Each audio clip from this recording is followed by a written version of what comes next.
আসসালামু আলাইকুম রহমতুল্লাহ। প্রিয় শ্রোতা বন্ধুরা, কিয়ামতের পর মহান আল্লাহ তাআলা সব মানুষকে পুনর্জীবিত করে হাশরের মাঠে সমবেত করবে। তারপর ইহলৌকিক জীবনের হিসাব নিকাশ করা হবে। এই বিচারের পর হাশরের মাঠ থেকে ফুলসিরাত পাড়ি দিতে হবে। ফুলসিরাত হাশরের মাঠ থেকে জান্নাত পর্যন্ত থাকবে। ফুলসিরাত হবে অনেক ভয়ঙ্কর। ফুলসিরাতের চুলের চেয়েও সূক্ষ্ম এবং তরবারির চেয়েও ধারালো।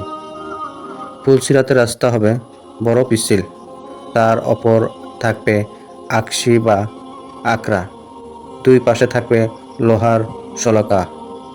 থাকবে প্রশান্ত কাঁটাযুক্ত, যার কাঁটাগুলো হবে বাঁকানো। এই ধরনের গাছ নাজত এলাকায় হয়, যাকে সাদান তথা কাঁটাদার গাছ বলা হয়, এবং নিচে থাকবে জাহান্নাম। পরে ফুলসিরাতের শেষ প্রান্তে থাকবে জান্নাত। ফুলসিরাতের রাস্তায় কোনো আলো থাকবে না। যার যার আমলের আলো দিয়ে সে পথ অতিক্রম করবে। দুনিয়ার আমলেই হবে ফুলসিরাতের রাস্তা পার হওয়ার আলো। হযরত আবু সাঈদ খুরদি রাদিয়াল্লাহু আনহু থেকে বর্ণিত, তিনি বলেন, আমরা রাসূল সাল্লাল্লাহু আলাইহি ওয়াসাল্লামকে জিজ্ঞেস করলাম, ইয়া রাসূলুল্লাহ, ফুলসিরাত কেমন হবে? নবী সাল্লাল্লাহু আলাইহি ওয়াসাল্লাম বললেন, তা মিশন ও পিচ্ছিল হবে। তাতে থাকবে অসংখ্য লৌহ শলাকা ও আংটা, আর থাকবে অসংখ্য কাঁটাযুক্ত দাঁতালো মাথা। শুধু মুমিন ব্যক্তিরাই সহজে ফুলসিরাত পার হতে পারবে। কাফের মুশরিক ব্যক্তিরা জাহান্নামে পতিত হবে। দুনিয়াতে যারা মূর্তি পূজা করত এবং বিভিন্ন দেবদেবীর পূজা করত, তারা তাদের উপাস্য ও নেতাদের সাথে জাহান্নামে যাবে। হযরত আবু হুরায়রা রাদিয়াল্লাহু আনহু থেকে একটি দীর্ঘ হাদিস বর্ণিত হয়েছে। তাতে রয়েছে, নবী সাল্লাল্লাহু আলাইহি ওয়াসাল্লাম বলেছেন, আল্লাহ তাআলা সব মানুষকে একত্র করে বলবেন, দুনিয়ার তোমরা যে যে জিনিসের উপাসনা করেছ, সে তার সঙ্গে চলে যাও। অতএব সূর্যের উপাসনাকারী সূর্যের সঙ্গে, চন্দ্র উপাসনাকারী চন্দ্রের সঙ্গে, এবং মূর্তি পূজারী মূর্তির সঙ্গে চলে যাবে। অবশিষ্ট থাকবে এই উম্মতের লোকেরা। তাদের মধ্যে মুনাফিকরাও থাকবে। তখন জাহান্নামের ওপর ফুলসিরাত স্থাপন করা হবে। সেদিন সর্বপ্রথম আমি সেই ফুলসিরাত অতিক্রম করব। আর সেদিন সব রাসূলের দোয়া হবে, আল্লাহুম্মা সাল্লিম আল্লাহুম্মা সাল্লিম, অর্থাৎ হে আল্লাহ, রক্ষা করো, রক্ষা করো। পবিত্র কোরআনে মহান আল্লাহ তাআলা বলেছেন, তোমাদের মধ্যে এমন কেউ নেই যে তথায় পৌঁছে যাবে। এটা আপনার রবের সুনিশ্চিত সিদ্ধান্ত। অতঃপর আমি পরহেজগারকে মুক্তি দেব আর জালেমদেরকে সেখানে নতজানু অবস্থায় ছেড়ে দেব। সব মানুষকে ফুলসিরাতের সম্মুখীন হতে হবে।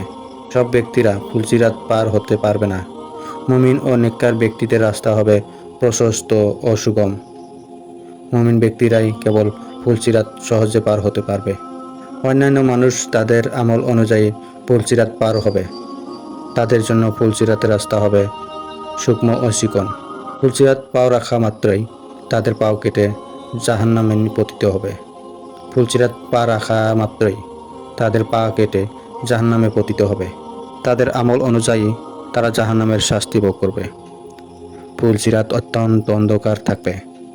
দুনিয়াতে মানুষ যে যা আমল করেছে সে অনুযায়ী সে নূরের আলো পাবে। হযরত ইবনে মাসউদ রাদিয়াল্লাহু আনহু থেকে বর্ণিত, রাসূল সাল্লাল্লাহু আলাইহি ওয়াসাল্লাম বলেছেন, সবাইকে সবার আমল অনুপাতে নূর দেওয়া হবে। কারো সামনে পাহাড় পরিমাণ নূর দেওয়া হবে, কারো হাতে মশাল পরিমাণে নূর দেওয়া হবে, কারো নূর হবে একটি বৃক্ষর পরিমাণ। এইভাবে সবচেয়ে কম নূর যাকে দেওয়া হবে, তার নূর হবে পায়ের একটা আঙ্গুলের মাথা পরিমাণ। একবার জ্বলবে, একবার নিভবে। যখন আলো জ্বলবে তখন পথ চলবে, আর যখন নিভে যাবে তখন দাঁড়িয়ে থাকবে। যে যার আমলের অনুযায়ী নূর আলো পেয়েছে সে আলো দিয়েই পথ অতিক্রম করবে। যাদের আমলের পরিমাণ বেশি তারা খুব দ্রুত ফুলসিরাত পার হতে পারবে, আর যার আমলের কম সে তার আলোর অনুযায়ী হেঁটে, দৌড়ে, হামাগুড়ি দিয়ে ঘোড়ার গতিতে ফুলসিরাত পার হবে।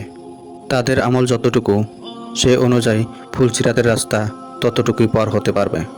ততটুকু যাওয়ার পরে জাহান্নামে পতিত হবে। ফুলসিরাতের যে আকশি ও কাঁটা থাকবে, মহান আল্লাহ তাআলার আদেশে তাকে টেনে ধরে জাহান্নামে ফেলে দেবে।